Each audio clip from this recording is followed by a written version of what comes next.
Hello दोस्तों, कैसे हो आप लोग। आशा करती हूँ अच्छे ही होंगे। आज मैं आप लोगों के लिए बहुत ही सुंदर कहानी लेकर आई हूँ, मंगरू की यात्रा। कहानी को शुरू करने से पहले अगर आप हमारे चैनल पर नए हैं तो मेरे चैनल को सब्सक्राइब ज़रूर कर लेना, साथ ही बेल आइकन को भी प्रेस कर देना, जो ऐसी ही खूबसूरत कहानी आपको सबसे पहले मिल जाए। और कहानी पसंद आए तो वीडियो को लाइक शेयर ज़रूर कर देना। हिमालय की बर्फीली चोटियों से निकलकर गंगा नदी की पवित्र धारा अंततः बंगाल की खाड़ी में मिल जाती है। यहीं से शुरू होती है यह बहुत ही खूबसूरत कहानी। एक छोटे से गांव में मंगरू नाम का एक लड़का रहता था, जिसे समुद्र से उतना ही लगाव था जितना ज़मीन से। समुद्र की लहरों की आवाज़ उसे सुकून देती थी और उसे हमेशा अपने रहस्यों को उजागर करने के लिए लालायत करती थी। मंगरू मछुआरे का बेटा था और बचपन से ही नाव चलाना सीख चुका था। वह अक्सर अपने पिता के साथ समुद्र में जाता था और मछली पकड़ने में उनकी मदद करता था। एक दिन समुद्र अचानक बेचैन हो गया। ऊंची ऊंची लहरें उठने लगी और हवा जोर से चलने लगी। मंगरू के पिता उसे नाव से उतरने के लिए और किसी सुरक्षित जगह पर जाने के लिए कहते हैं, लेकिन मंगरू जिद करता है कि वह उसके साथ ही रहेगा। तभी एक बहुत बड़ी लहर आती है और उनकी नाव को पलट देती है।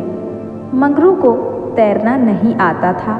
वह डर कर चिल्लाता है। अचानक समुद्र की गहराई से एक चमकदार रोशनी निकलती है और एक सुंदर सी जलपरी सामने आती है।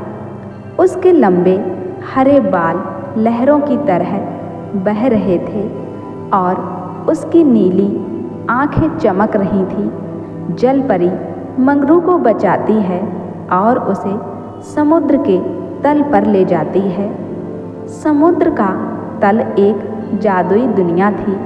मछलियाँ इंद्रधनुषी रंगों में चमक रही थीं, मूंगे की चट्टानें चमक रही थीं और अजीब गरीब जीव हर जगह तैर रहे थे।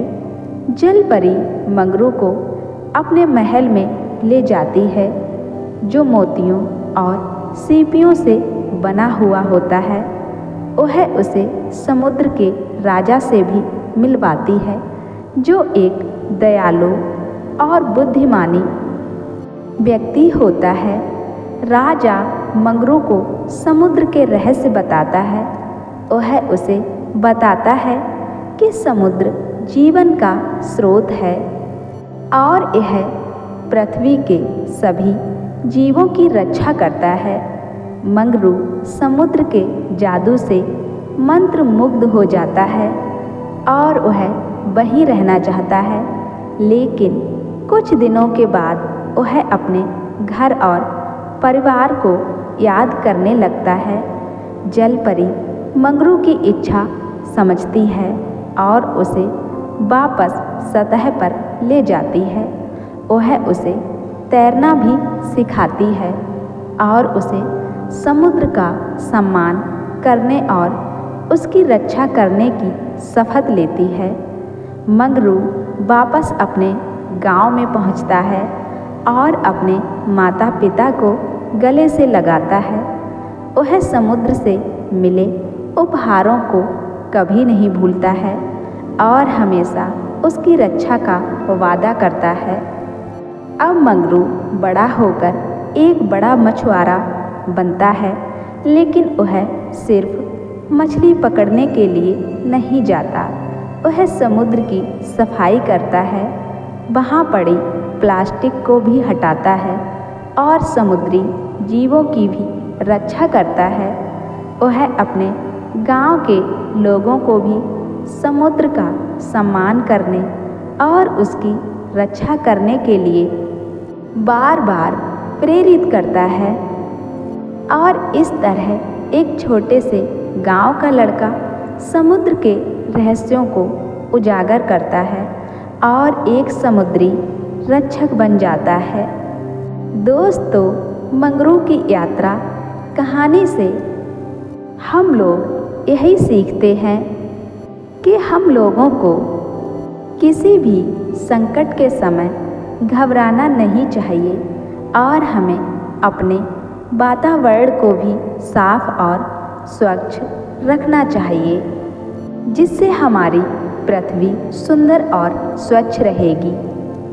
जो इस प्रकृति के लिए हर मनुष्य का कर्तव्य है, उसे पूरी तरह से निभाना चाहिए, तभी हम एक सुंदर दुनिया बना सकते हैं। दोस्तों, मंगरू की यात्रा कहानी कैसी लगी हमें कमेंट करके ज़रूर बताएं।